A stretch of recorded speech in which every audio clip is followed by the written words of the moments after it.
Well, good evening. I'm proud to announce the era of one-party Democrat rule in Washington is over. Washington now has a check and balance. The American people have a say in their government. And this new Republican leadership team is ready to get to work to put America back on the right track. It was our commitment to America that we would create an economy that is strong, a nation that is safe, a future that is built on freedom, and a government that is accountable. And that's exactly what we'll do. I now want to bring up our conference chair, Elise Stefani. Thank you to our next Speaker of the House, Kevin McCarthy. I'm honored to earn support from my colleagues to continue serving as House Republican Conference Chair.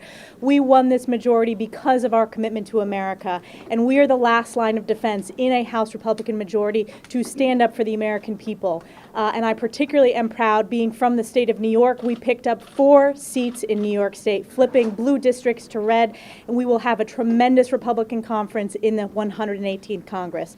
Now it's my honor to introduce a new member of the leadership team, the sophomore elected representative to the leadership table from Oklahoma, Stephanie Bice. Thank you. In the state Senate, I served in leadership, and as I entered Congress, I wanted to continue that role. So I want to say thank you to the sophomore members of the 117th Congress who have elected me to represent them with this elected leadership position. I am excited to get to work with my Republican colleagues to push back on one-party Democrat rule and really work for the American people. It is an honor to be representing my great state of Oklahoma, but also be part of this leadership team, and I look forward to getting to work. Thank you. Our next speaker will be Lisa McClain, newly elected Secretary of the Republican Conference. Thank you. And I am Lisa McClain from the great state of Michigan. I am excited to be on this team. We have elected some phenomenal leaders here. I think we have a big job in front of us. America is counting on us. They are counting on us with the commitment to America to move our country forward. I am just excited to be part of this team, and quite frankly, I'm excited to get to work. So thank you. With that, I want to introduce my friend, Policy Director, Mr. Gary Palmer. Thank you. I am in agreement with my colleagues here that we've got work to do. We made a commitment to America, and we're going to keep it. We're going to work every day to bring down the cost of living, to make our country more secure, and to ensure that parents have rights in regard to their children's education. This is an opportunity for this nation to move forward, and I cannot wait for the opportunity to get to work as part of the next Republican majority in the 118th Congress. It's now my privilege to introduce the Vice President of the conference, Mike Johnson of Louisiana. Thank you. It's my great honor to be reelected to serve another term as Vice Chairman of the House Republican Conference. I'll just tell you, the group in that auditorium is ready to get to work. We're ready to bring common sense solutions to bear to all the many crises that are facing the country right now. That's an exceptional group of people. They're patriots, and they're going to serve the people well. We look forward to that. We're delighted to serve with this exceptional team. And I'm delighted to introduce to you the new chair of the NRCC, Mr. Richard Hudson from North Carolina. Thank you so much. I was honored to be elected unanimously by my colleagues to be chairman of the NRCC. Look, the American people have spoken. They've given us the majority. They expect us to deliver on our promises, and we're going to do that as a team.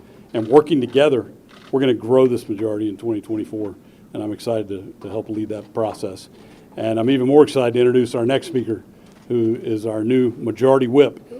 The gentleman, I actually made one campaign promise. I said there'll be no more hockey analogies if I'm elected chairman. And as soon as he was elected, he walked straight over to me, leaned in and said, hockey analogies are back. Ladies and gentlemen, Tom Emmer. Excited to be in the majority. It's been 4 long years. House Republicans actually performed 2 cycles in a row, and we are going to be in the majority. And as our leader, Kevin McCarthy, said so well, we will be the only check on the Biden administration in a Democrat-controlled Senate over the next 2 years. We're excited to get to work. We're excited to be back in the majority, and I now have the great privilege to turn this over to one of the greatest fighters we have in America and in the Republican Conference, the fighting tiger from Louisiana, Steve Scalise. Thank you, Tom. People all across America went to the polls last week to elect a Republican House majority that will fight for them. And if you look everywhere from Portland, Oregon, down to South Florida, we flipped seats from Democrat to Republican with candidates that were running on a commitment to America, on an agenda that's focused on lowering inflation, reducing energy costs, securing America's border, combating crime where we can give police the tools they need to keep our community safe and return safely to their families, getting parents more involved in their kids' education. And as the majority leader, I really look forward to bringing those bills to the floor through a committee process that's open again. We're going to make Congress work again, not only ending proxy voting where people can show up to vote, but where the committees meet in person again to debate things that are important to the hardworking families who are struggling under this Biden agenda. So it's going to be an exciting time. We're ready to go to work for those hardworking families all across the country. And the person that's going to lead the way is our next speaker, Kevin McCarthy.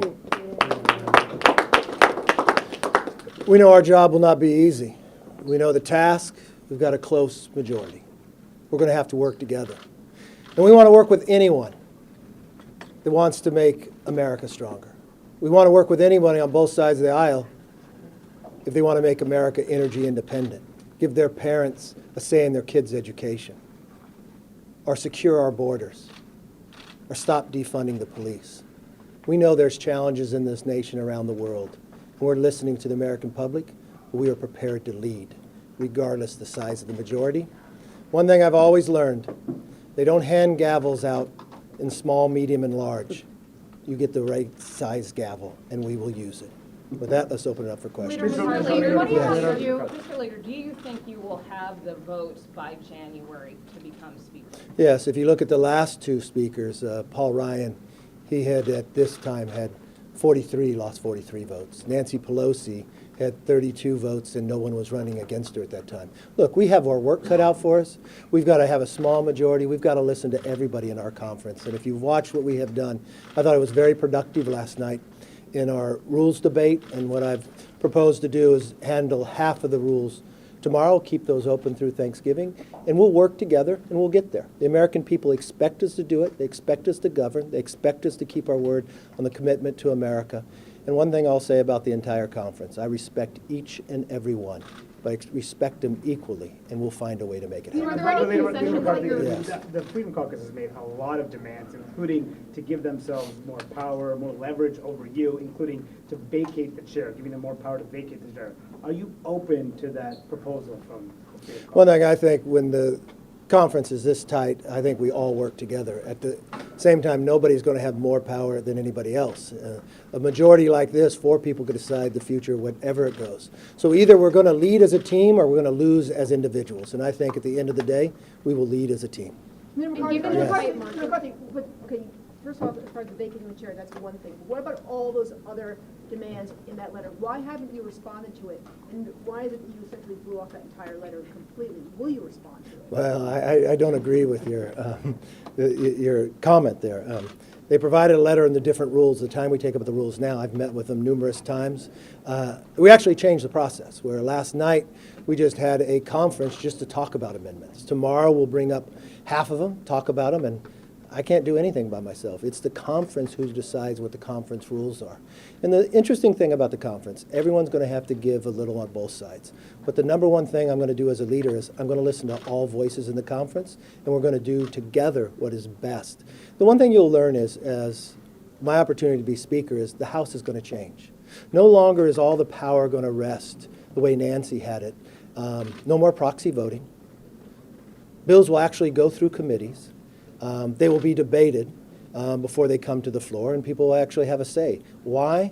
Because you, the American public, have lent your voice to every single member, and you have a right for your voice to be heard, and that's exactly what we're going to do. Leader McCarthy. Yes, ma'am. As we try to get to 218, do you want Democrats to try to support you?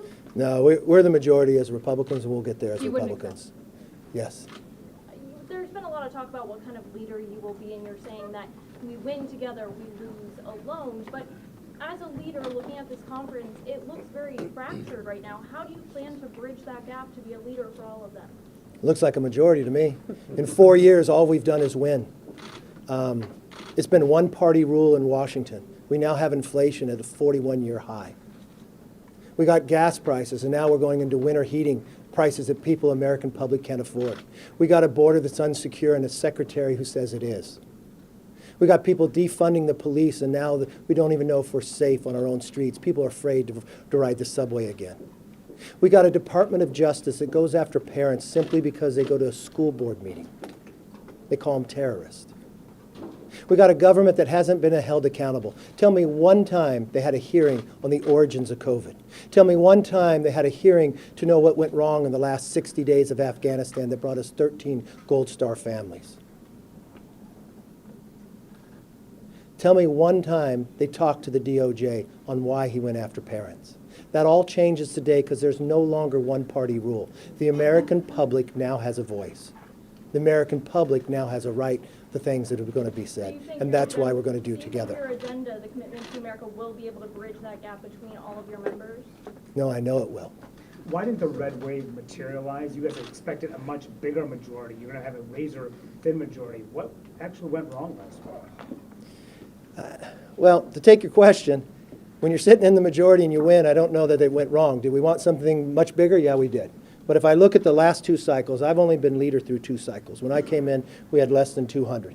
Last time, everybody predicted it was going to be a blue wave. Yes, we lost the presidency and we lost the Senate. But it was the first time since 1994 not one Republican incumbent lost, and we beat 14 of them.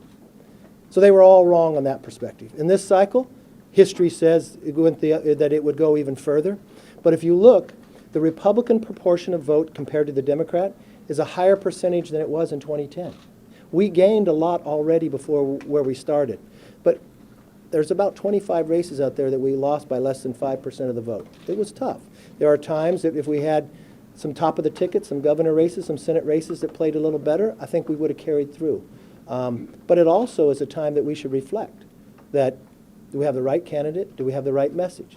We won, but we could have won bigger, and we will continue to work harder. I'll make one promise to the American public. I will always listen to you, and no one will ever outwork us. What's your expectation? Oh, you already asked one.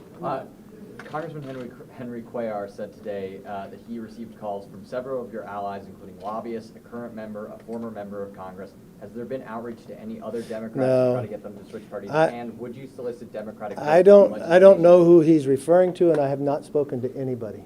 So all I've talked to are Republicans. I am the Republican leader. I'll be a speaker for America, but I'll get elected by Republicans. What's Yes, your sir. expectation for the lame duck as it relates to spending bills, as it relates to Ukraine aid, debt ceiling, any of those issues that are? Well, I've watched what the Democrats have done in many of these, especially in the NDAA, the wokeism that they want to bring in there. I actually believe the NDAA should hold up until the first of the year, and let's get it right. We watched what happened today in Poland. We've watched what's happening where the president sits down with President Xi. He didn't bring up one question when it came to fentanyl. That is the #1 killer of Americans between the ages of 18 and 45. 300 Americans are going to die today. 300 more will die tomorrow, be poisoned, because this is coming from China across our border. But President Biden didn't feel it was an opportune time to bring it up to President Xi. He feels as though that climate is the most important issue. I think there are many more important issues, and I think we should get the NDAA right before we move it. Last question. Leader McCarthy. Yes, sir. How are you? I'm very good, thank you. They don't let you in the front row, huh? Soon. It's a little late. It's too Okay. crowded. Over the last 2 cycles, you guys have added black members of Congress to your conference. You've added Women. Hispanic members. Why are we not seeing that diversity reflected in your current leadership? Whoa, you're judging when you see the diversity here? I know most of you, Listen. but I'm just wondering why are Listen. more Iranian people American ever elected to Congress why right here. are Yeah. more people not running for leadership, from those diverse? Have you ever served in leadership? It might not be things people want to run for. But look, I'm very proud of what we're looking at today. I mean, you just look across this country, Laura Chavez-DeRemer in Oregon. Not only is it a really impossible seat to win, but look at what she's able to accomplish. Juan Ciscomani. Juan Ciscomani is like the American dream. He immigrated to America when he was 11 years old. His father still drives the city bus in Tucson, Arizona. He married his bride, who was a first-generation American. She was one of the first in her family to go to college. She got an academic scholarship to Stanford. They have 6 children. Juan just got officially called last night. When Juan won his primary, Called him that night, and he called me the next day, and he says, Kevin, you don't understand what it feels like. That my victory party was simply a few blocks away from the doctor's house my father and I used to go to mow the lawn, to wash the car, just so we had more money. And this country just nominated me to be a member of Congress. When it got called last night, he called me. He was emotional like I'm emotional. That's the greatness of this country. But what I'm really proud of is, you just said about our party, from John James, from Wesley Hunt, Monica de la Cruz, Myra Flores. Some we came very close, Alan Fung and others. This party is more reflective of our country than almost any time in our nation, and it's only going to continue to grow. And you know what that means? You may have not looked at the Republican Party before, but your voice is going to be listened here. There's an opportunity. We ask that you join with us. This nation has a lot of challenges, and we pledge to you that we will work to solve it, so the next generation is the American generation. Thank you, and God bless.